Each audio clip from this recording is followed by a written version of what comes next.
Hello प्यारे दोस्तों, कैसे हैं आप लोग? अच्छे हैं?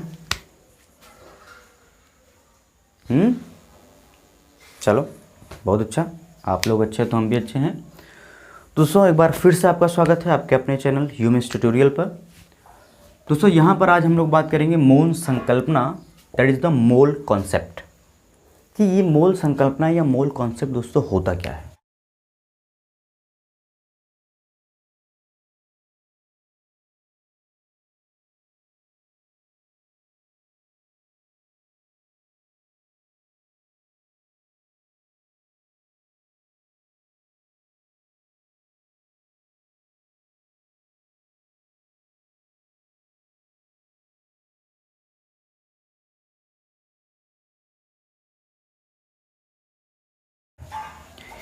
तो मैं सबसे पहले दोस्तों आपको 3 फार्मूले यहाँ पे कोने में, है ना, कोने में लिख देता हूँ, जो आपको याद याद याद और याद ही रखना है।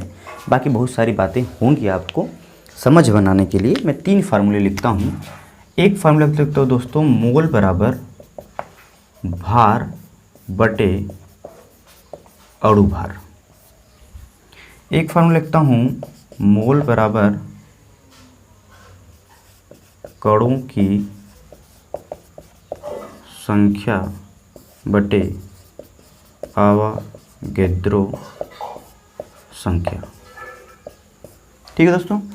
एक फार्मूला लिखता हूँ, मोल बराबर गैस का आयतन बटे 22.4 लीटर। ठीक, ये 3 फार्मूले हैं जिस पर कि पूरा का पूरा मोल कॉन्सेप्ट इन 3 फार्मूले पर ख़त्म हो जाएगा। तीनों के दोनों चैंपियन फार्मूले हैं, डा पर च्यवनप्राश खा के बनाए गए हैं। तो इस 3 फार्मूले पर आपका पूरा का पूरा मोल कॉन्सेप्ट ख़त्म हो जाने वाला है। तो दोस्तों, कुछ चीज़ों पर हम लोग यहाँ पर चर्चा करेंगे कि आखिर मोल होता क्या है। What is the mole? What is the mole? तो मोल दोस्तों, हाँ, मैं लिखूं तो मोल एक संख्या है। मोल क्या है? एक संख्या है। जैसे 1 दर्जन होता है, 1 ग्रॉस होता है, 1 शत होता है, मतलब 100 होता है। तो हमें 1 दर्जन में 1 दर्जन बोला तो क्या समझ में आएगा कि 12 बोल रहे हैं। कितना बोल रहे हैं? 12 बोल रहे हैं। वैसे ही जब मैं 1 मोल बोलूँगा तो आपको 6.022 into 10⁻23। It's a huge number, it's a very very big number. अगर मैं इसको पूरा खोल के लिख दूँ तो 6 0 2 2 1 2 3 4 5 6 7 8 9 11 12 13 14 15 16 17 18 19 20। ये इतना बड़ा नंबर है मेरे भाई। ये देखो, इतना बड़ा नंबर है। इसे कहते हैं 1 मोल। अब कहेंगे सर, 1 दर्जन में तो 12 होता है, 12 केला 1 दर्जन। मैं बोलूँ 1 मोल केला अर्थात इतना केला कि हमारा गिनती खत्म हो जाए। 1 मोल आदमी तो इतना आदमी, 1 मोल इलेक्ट्रॉन मतलब इतना इलेक्ट्रॉन, 1 मोल प्रोटॉन मतलब इतना प्रोटॉन, 1 मोल हाइड्रोजन एटम मतलब इतना। मतलब जब भी मैं 1 मोल बोलूँ तो आपके दिमाग में ये डिजिट आना चाहिए। 1 मोल का यही दोस्तों क्या होता है? अर्थ होता है। अच्छा, ऐसा क्यों बनाया गया दोस्तों? ऐसा क्यों बनाया गया? मैं इसके पीछे की आपको एक छोटी सी कहानी सुनाता हूँ। जैसे आप बात को समझो कि हमारे पास 1 रुपए के सिक्के हैं। 1 रुपए के हमारे पास क्या है? सिक्के हैं। अब ये सिक्के इतने छोटे छोटे हैं कि हमको गिनने में बड़ी असुविधा हो रही है, और किसी ने हमको इतना बड़ा बोरा भर के पूरा सिक्का दे दिया, है ना। हमारी मान लो दुकान है किराना की, है नहीं वैसे, मान लो है, और हमारे पास इस पूरे बैग में अगले पार्टी ने क्या कर दिया, सब सिक्का भर के लाके दे दिया। मतलब बहुत सारा सिक्का था, लाखों सिक्का भर के इसमें दे दिया। ठेले पे लाद के लेके आया कि लो सामान तुम्हारे यहाँ से ले गए थे, पैसा ले लो। हम कहेंगे यार इतना सारा सिक्का दे दिया, कैसा गिनेगा हम, कैसा गिनेगा? इतना गिनने में तो पूरा दिन का दिन हमारा लग जाएगा, और हम दूसरे कस्टमर को कैसे देखेंगे? तो दोस्तों उस स्थिति में हमने एक जुगाड़ लगाया। हमने पहले 1000 सिक्कों को गिना। सारे सिक्के कितने के थे? एक के थे और एक ही साइज़ के थे, एक ही साइज़ का और एक ही के थे। इसलिए हमने ये जुगाड़ लगाया। क्या लगाया कि 1000 सिक्कों को हमने गिन लिया और देखा कि 1000 सिक्का 1 किलो हो रहा है। 1000 सिक्का कितना हो रहा है? 1 किलो हो रहा है। पूरे बैग को ले जाकर दोस्तों हमने तौल दिया। पूरे बैग को ले जाके हमने कांटे पर रखा और तौल दिया। अब पूरा बैग जो है हमने तौला तो हमको मिला ये 200 केजी का। हमको मिला कितने का? 200 केजी का। तो 1 केजी में दोस्तों कितने सिक्के थे? 1000 सिक्के। तो 200 केजी में 200 का गुणा कर देंगे तो ये कितने हो जाएंगे सिक्के दोस्तों? इतने सिक्के। तो इकाई, दहाई, सैकड़ा, हज़ार, 10,000, लाख। इकाई, दहाई, सैकड़ा, हज़ार, 10,000, लाख। मतलब हमारे पास कुल कितने सिक्के थे दोस्तों? 2 लाख। मतलब कितना रुपया? 2 लाख। कितना रुपया? 2 लाख। बात समझ रहे हैं? तो इस तरीके से हम क्या कर सकते हैं, आसानी से 10 मिनट के अंतर्गत इस 2 लाख सिक्के को हमने गिन के वारा न्यारा कर दिया। तो मैं इसको क्यों बता रहा हूँ दोस्तों? इसको मैं दोस्तों इसलिए बता रहा हूँ कि हमारे जो अणु हैं, जो परमाणु हैं दोस्तों, वो बहुत ही छोटे छोटे होते हैं। तो उनको एक अणु या एक परमाणु के भार को ज्ञात करना हमारे लिए टेढ़ी खीर है।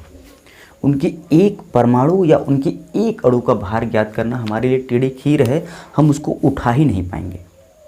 तो कहने का मतलब हम ढेर सारे अणु परमाणु को लेंगे तो उनका कुछ न कुछ भार निकल कर सामने आएगा। उनका कुछ न कुछ क्या होगा?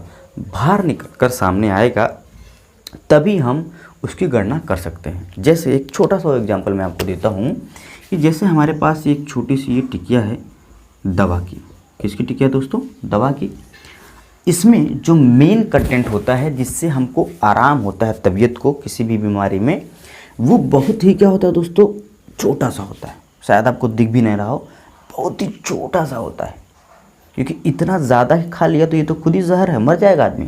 तो इसमें जो मेन कंटेंट होता है ये काफ़ी छोटा सा होता है, और इसको अब हम पकड़ने जाएंगे तो हाथ में आएगा ही नहीं। तो इसमें और मतलब ग्लूकोज या और सारी चीज़ें मिला के इसको हम थोड़ा सा क्या कर लेते हैं, बड़ा कर लेते हैं, ताकि इसको हम पैकिंग में भी क्या बने, आसानी से काम कर सके पैकिंग में भी, और आसानी से इसको खाया भी जा सके। तो यही आप बात को समझो कि अगर मैं कहूँ एक एटम हाइड्रोजन, तो एक एटम हाइड्रोजन दोस्तों इतना छोटा होता है कि आप मान के चलो कि गुणे 10 के घाते -23 ग्राम। क्या ये बहुत बड़ी क्वांटिटी है क्या? माइनस लगा हुआ है दोस्तों, बहुत बहुत बहुत छोटी क्वांटिटी है। तो इस प्रॉब्लम को दूर करने के लिए मोल कॉन्सेप्ट लाया गया। तो मोल क्या है दोस्तों? एक संख्या है, और ये बहुत बहुत बड़ी संख्या है। तो जब इतनी संख्या में हम किसी भी एटम को लेते हैं तो उसे एक मोल कहते हैं। उसे क्या कहते हैं दोस्तों? एक मोल कहा जाता है। ठीक है? तो मैं कहूँ 1 मोल electron, proton, neutron, atom, molecule, आदमी, गाय, गोरू, गधा, सब के सब कितने होंगे? 6.022 × 10⁻23 नंबर होगा। तो ये 1 मोल सारे हो जाएंगे। अर्थात हम किसी भी बड़ा पसीना हो रहा है दोस्तों, हम किसी भी एटम, मॉलिक्यूल या किसी भी आयन के इतने नंबर को लेंगे तो वह क्या होगा? 1 मोल के बराबर हो जाने वाला है। तो दोस्तों हम करते क्या हैं कि कि यहाँ पर जैसे हम लोगों ने कार्बन को रेफरेंस माना है, कार्बन 12 को रेफरेंस माना गया है कि कार्बन के इतने एटम का भार देखा गया है और वह मिला हुआ है 12 ग्राम। तो कितना मिला है दोस्तों? 12 ग्राम। कार्बन के एक एटम है ना, कार्बन के एक एटम का भार बहुत क्या होता है दोस्तों? सूक्ष्म होता है। क्या होता है? सूक्ष्म होता है और उसको हम लोग AMU या मैंने आपको कहा था U में प्रदर्शित करते हैं, जिसको हम लोग 12 एटॉमिक यूनिट्स या यूनिट मास कहते हैं। तो जब इतने सारे एटम को लिया गया तो उसका भार 12 ग्राम आया और इसी 12 यूनिट को हटा के हम फिर क्या कर देते हैं, यहाँ पर G लगा देते हैं, दैट इज द ग्राम। तो कार्बन के इतने एटम का भार 12 ग्राम आया। ऐसे ही इसको रेफरेंस मान के हाइड्रोजन के इतने एटम को लिया गया, इतने ही एटम को, तो इसका भार कितना आया? 1 ग्राम आया। ऐसे ही ऑक्सीजन को लिया गया है ना, ऑक्सीजन को लिया गया तो इसका भार कितना आया दोस्तों? 16 ग्राम आया। इसी तरीके से सोडियम को लिया गया है ना, सोडियम को लिया गया तो इसका भार कितना आया? 23 ग्राम आया। तो आप देख रहे हैं, आप एक बात बड़े ध्यान से गौर कर रहे हैं कि जितना इसका अणु भार परमाणु भार है वही असल में 1 मोल का भार बन के सामने आ रहा है, वही 1 मोल का भार बन के सामने आ रहा है। तो मैं यहाँ पर आपको कुछ क्वेश्चंस दे रहा हूँ, इस क्वेश्चन को आप करने का कोशिश करिए पहले। जैसे मैं कहूँ 1 mole carbon, nitrogen, oxygen, hydrogen, fluorine, chlorine के परमाणु भार क्या होंगे? ठीक है, ध्यान रखिएगा दोस्तों, मैंने आपसे कहा है कि परमाणु भार क्या होंगे। 1 mole carbon, nitrogen, oxygen, hydrogen, fluorine और क्लोरीन के परमाणु भार क्या होंगे। दूसरा सवाल है कि 1 मोल N2O2 H2 F2 आदि के अणु भार क्या होंगे। ठीक है, दोनों को दोस्तों ग्राम में निकालना है। किस में निकालना है? दोनों को हमको ग्राम में फाइंड आउट करना है। मतलब इसको भी ग्राम में निकालना है, इसको भी ग्राम में निकालना है। तो ये जो मैंने तरीका बताया उसके आधार पे आप क्या करेंगे, ये काम करेंगे। इतना चीज़ें आप दोस्तों निकाल लेंगे। नेक्स्ट वीडियो लेक्चर में इसको लेते हुए इन फार्मूले का कैसे यूज़ करते हैं उस पर चर्चा करेंगे। Till then bye bye, thank you.